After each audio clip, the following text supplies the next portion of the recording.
Well, if you're any fan of basketball, you'll know that the WNBA Women's All Star Game is going to be held in Indianapolis this coming week. You go down to Indy and you look at the JW Marriott Hotel downtown. It's got the biggest sign on for Caitlin Clark I think they've ever produced on that hotel. It's huge. You go to the Indianapolis airport, there's a full basketball court in the center of the airport. Now, they put it up for the NBA game, but also now for the women's game. But the whole thing is led by one lady, Caitlin Clark. See, the way it works is that fans get to vote for the All Star game. And everybody puts their vote in and sees who's number one, who's the best. Who's ever number one gets to choose their team, the people they want on their team. And the runner-up does what their team is. That's how you get your teams. So it's like pickup basketball. You know, I pick this person, I pick that person. Well, that's what they each did. They picked their people. And then at the end of the game, unheard of, and this is really weird, Caitlin Clark says, oh, by the way, I want to trade my coach. The coach was already assigned, and she said, I want that woman out, and I want somebody else in. Traded coaches, got somebody different. Why? Because that woman who was the coach of their team was the one who didn't want Caitlin Clark on the Olympic team. Payback? Who knows? All I can tell you is she didn't like the concept. She traded in, got what she wanted. Now, Caitlin Clark, let's talk about her for a second. Caitlin Clark is the biggest star in American sports, and she's a woman. That's right. Bigger than feminism, for crying out. Caitlin Clark is carrying an entire league that for the last 27 years has been losing its shirt financially and nobody cared about. She's carrying that league on her shoulders.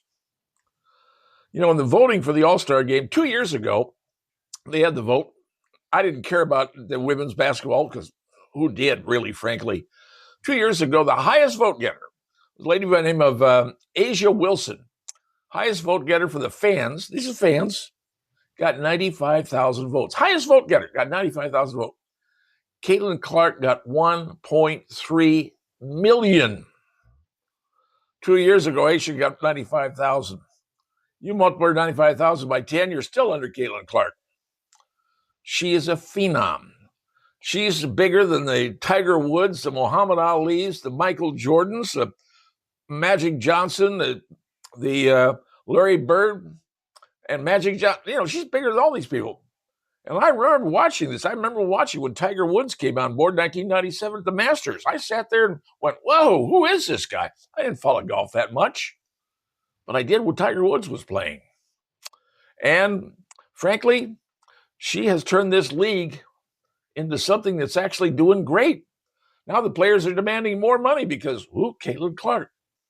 You go down to Bainbridge Fieldhouse, it's sold out, 17,000 seats. Other basketball teams have to go to larger centers because she plays. When she was injured, the ratings on television dropped 55%. So she's getting star ratings. She's getting primetime ratings all on her shoulders because she's doing something nobody else did. Trouble is, you take a look at that all-star voting. The players also get to vote on players.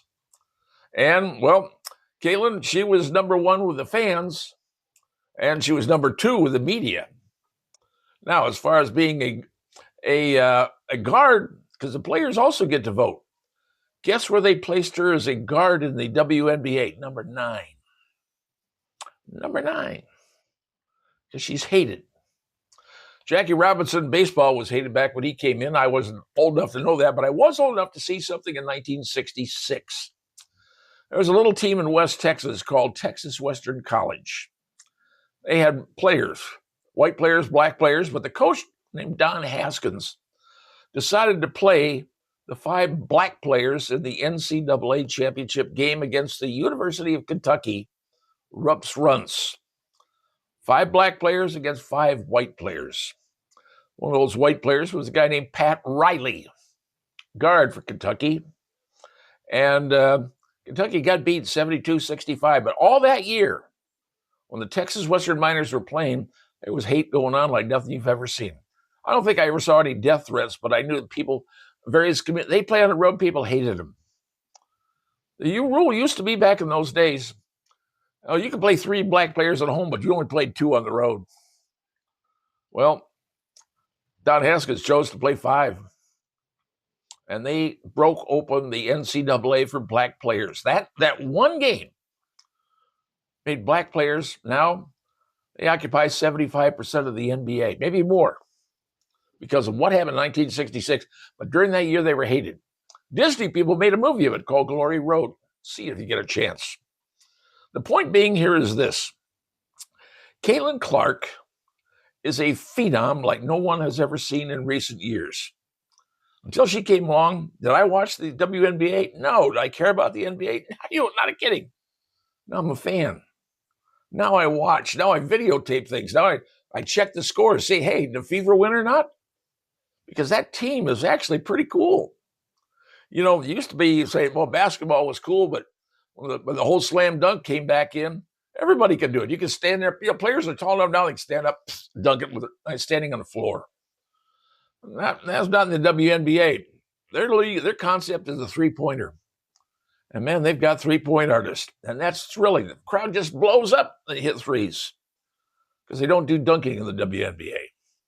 I'm telling you all this because I want you to understand that game coming up this week is a pickup game. Caitlin Clark chose the players she wants. The other woman chose the players that she wants. But Caitlin Clark said at the very end, I want to trade coaches. The coach you guys have designated my team, I don't want. She doesn't want me. She didn't want me on the Olympic team. Give her the other folks, I'll take what you got. It's never been done before. Will it work out? I don't know. But I can tell you this. One little lady is now at the top of the food chain when it comes to sports. Her name is Caitlin Clark. And you know what? Maybe it's time a woman gets to the top of the food chain. She's really that good. And you know what? She's a pretty nice person. She actually gave 2 brand new super buses to her Iowa team so her ladies could travel in style on the bus. She donated a whole bunch of food and stuff down to the people flooded out down in Texas. Whole bunch of stuff. She's doing stuff you don't know about. She's not greedy. She's not flashy. She just does a job because that's what she's been doing since she was 4 years old, playing basketball. She knows how to do it. And now America's sitting up going, hey, pretty cool. A lady could lead the world like that. And you know what? There's nothing wrong with it.